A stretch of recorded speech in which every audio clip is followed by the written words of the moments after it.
তো হাই সবাইকে, সবাই কেমন আছো? আশা করি সবাই ভালো আছো। আমরাও অনেক ভালো আছি। তো দেখতেই পারছো এখানে কি রান্না করছি। হ্যাঁ, আমরা কিন্তু নাড়ি বুড়িয়ে রান্না করছি। হ্যাঁ, যেহেতু এটা আমাদের খুব ফেভারিট। আমার তো ভীষণ ভালো লাগে, মাংস মাছের থেকে এটা বেটার। তো আজকে বাবা বাজারে যাওয়ার সময় বলছিল তোমরা কি খাবে বলো, তো মাংস আনবো না অন্য কিছু আনবো, মাছ আনবো। তো আমি বলেছিলাম বাবা গিলে মিটে নিয়ে এসো, তো আজকে মেটে চচ্চড়ি করব।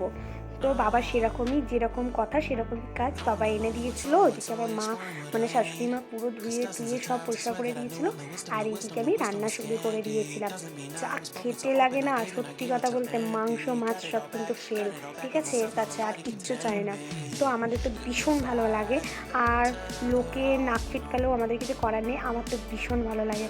মনে হচ্ছিলো কাঁচা কাঁচা খেয়ে নিই একদম চাপ করে, কিন্তু হ্যাঁ, কাঁচা কাঁচা তো আর খাওয়া যাবে না।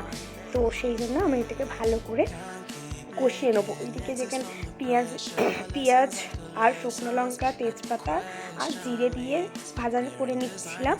তো এইবার আমি দেবো এই মাংসগুলো, দেওয়ার পরে দেখো করে নিয়েছিলাম, আর এইদিকে দেখো পুরো কষে টষে নিয়ে একদম জাস্ট অসাম লাগছে।